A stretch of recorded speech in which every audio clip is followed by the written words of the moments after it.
Hello hi नमस्कार मी उषा कामोडकर. तर मी आज जाणार आहे गणपतीच्या आरतीला. तर चला तुम्हाला नेते आणि आजचा दिवस तुम्हाला खूप आनंदात जाऊ हीच माझी इच्छा आहे. चला.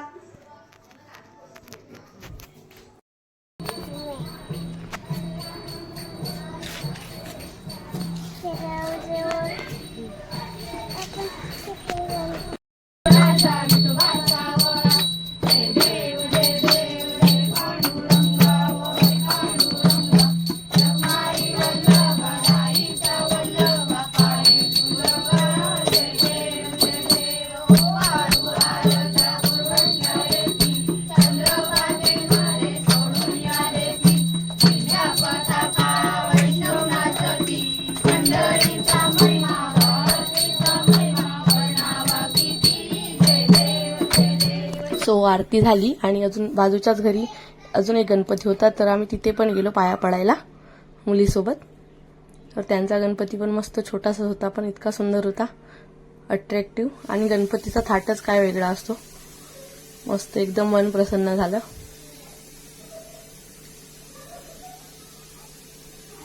गणपती घरात असल्यानंतर घराची शोभाच एकदम वाढते, मस्तच. तिथून झालं दर्शन करून आणि नंतर गेलो स्टेशनरीमध्ये. मुलीला प्रोजेक्ट बनवायचा होता, तर मग तिथे काही सामान भेटलं नाही प्रोजेक्टचं, पण छोट्या मुलीला हवा होता आईस्क्रीम, तर तो आईस्क्रीम घेऊन आम्ही आलो घरी.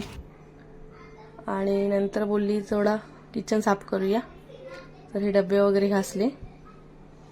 शाळेमुळे मला काही एवढं करायला भेटत नव्हतं, येण्या जाण्यातच वेळ जायचा आणि हिला झोपवण्यात. सो म्हणलं थोडंसं जास्त घाण झालं नव्हतं, तरी पण म्हणलं करूया, आता सुट्ट्या आहेत तर. सो हे किचन साफ करून घेतलं, डबे वगैरे घासले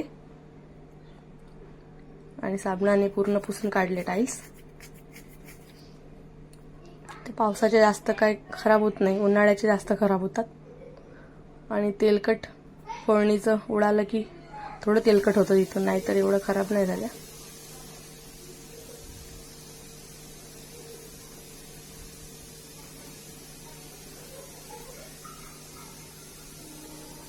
सो किचन टॉपवर चढून साफ केल्या त्या, छान घासून घेतल्या कात्याने आणि स्वच्छ फडक्याने पाण्याने पुसून काढल्या.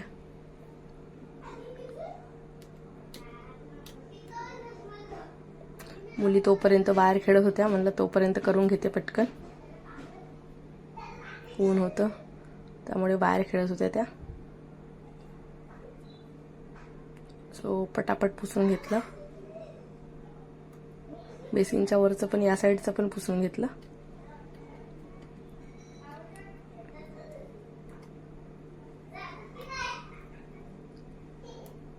तिथे एक्झिस्ट फॅनच आहे, पण तेवढ्या साईजचा आम्हाला भेटतच नाही एक्झिस्ट फॅन, त्याच्यामुळे अजून जास्त घाण होतं. नाहीतर एक्झिस्ट फॅन असल्यानंतर घाण होत नाही. तो एकदम छोटा होल ठेवलेला एक्झिस्ट फॅन, त्या साईजचा फॅन भेटतच नाही आहे छोटा. 2-3दा गेलेलो दुकानामध्ये, पण मोठा साईज होता, म्हणून तिथे PVC लावून ठेवलाय.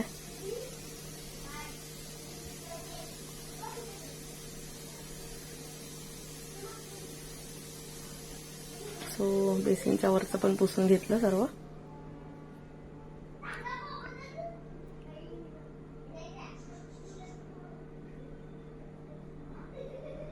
आणि आता डब्बे घासून घेते.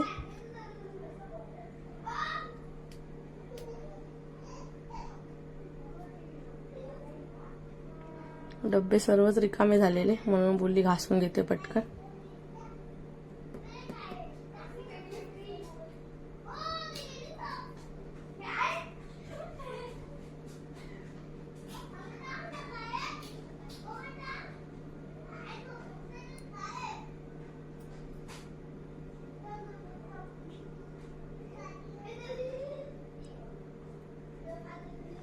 तिकडे बाहेर मुलींचा ओरडा चालू आहे, त्यामुळे त्यांचा आवाज येतोय.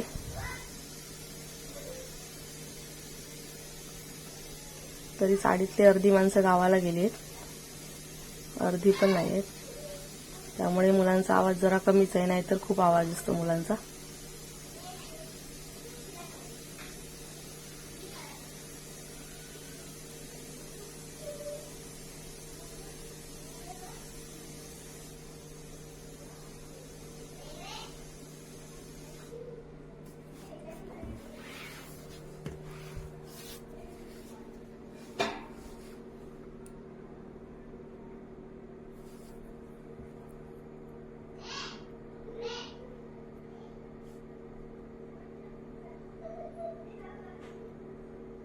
डबे वगैरे स्वच्छ धुवून घेतले आणि सुकत घातले तिकडे किचन टॉपवर.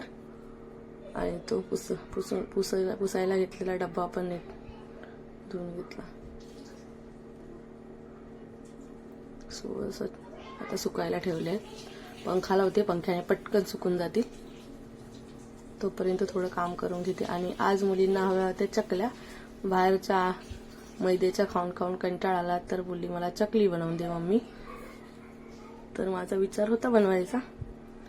तर मस्तपैकी इन्स्टंट चकली बनवणार होते मी. तर ह्या डाळ्या, आमच्याकडे डाळिया बोलतात विदर्भामध्ये, इकडे डाळ्या बोलतात.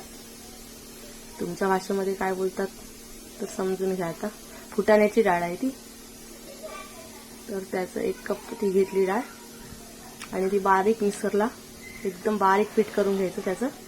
माझं छोटं भांडं, त्याच्यामध्ये अद्रक लसूण पेस्ट असल्यामुळे मी मोठ्या भांड्यामध्ये करते, त्याने एवढं लगेच बारीक होणार नाही. डाळ आहे थोडी आणि भांडं झालं मोठं, त्यामुळे मला वेळच लागेल बारीक करायला.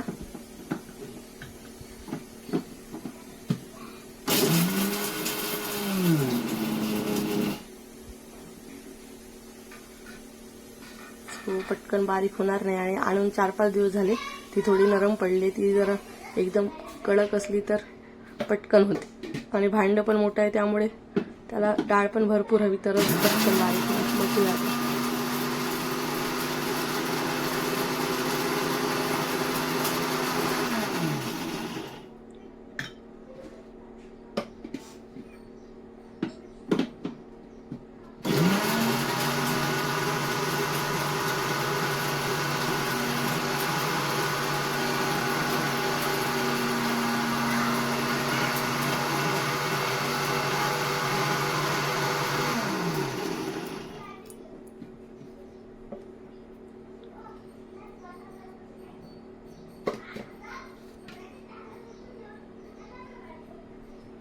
झाली आहे बारीक थोडी.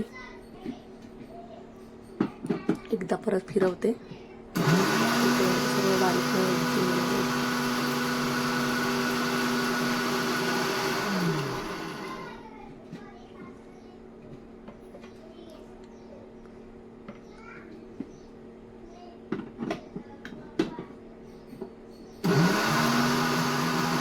छोट्या भांड्यामध्ये पटकन झाली असती, मोठ्या भांड्यामध्ये होत नाही पटकन. झाली आहे बारीक. एवढी नाही झाली आहे पूर्ण पिठासारखी, पण झाली आहे बारीक, म्हणजे एकजीव झाली आहे पूर्ण. सो बघा, एका परातीमध्ये काढून घेतली.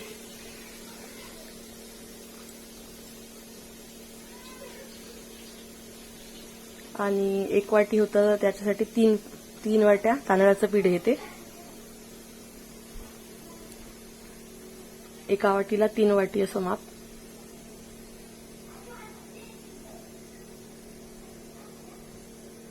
थोडा ओवा टाकला.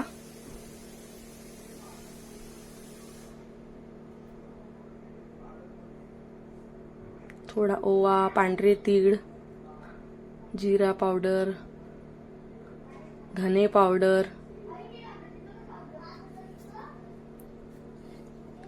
थोडा जिरा पण टाकला मी. जिरा पावडर थोडीच होती, त्यामुळे जिरा पण टाकलं थोडं. हळद, तिखट आणि मीठ, बस, बाकी काही नाही घातलं. सो मळून घेतलं. आणि थोडं अर्धा वाटी तेल टाकायचं कच्चंच, आणि साध्या पाण्याने मळून घ्यायचं. सो मी मळून घेतलंय. बनवायला घेते आता. तर ही बघा, गोल चकल्या बनवायला मला वेळ लागला असता, आणि मुलगी झोपली होती, त्यामुळे म्हटलं पटकन करून घेते. आणि कशा पण बनवल्या तरी काही खायचंच आहे, त्यामुळे. आणि आमच्याकडे तिकडे विदर्भामध्ये अशाच बनवतात, तर गोल एवढ्या करत बसत नाही कोण. तर म्हणून बोललं मी पण पटकन झटपट असंच करून घेते. तर मी पण अशाच करून घेतल्या. नाहीतर इकडे दिवाळीला वगैरे मी गोल बनवते.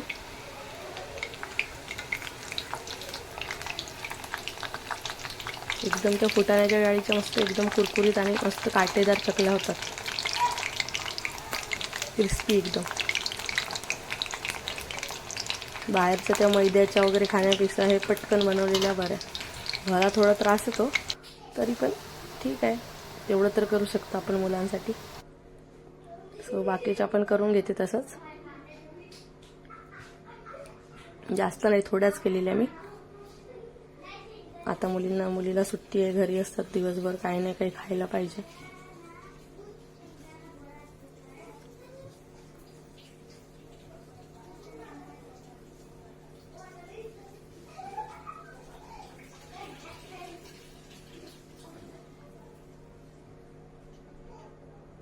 बाबू झोपले म्हणून, नाहीतर लुडबुड करत असते मध्ये मध्ये, म्हणून बोली पटकन करून घेते. सो ह्या बघा रेडी झाल्या चकल्या, मस्तपैकी खुसखुशीत आणि क्रिस्पी तयार झाल्यात. कलर पण छान आलाय.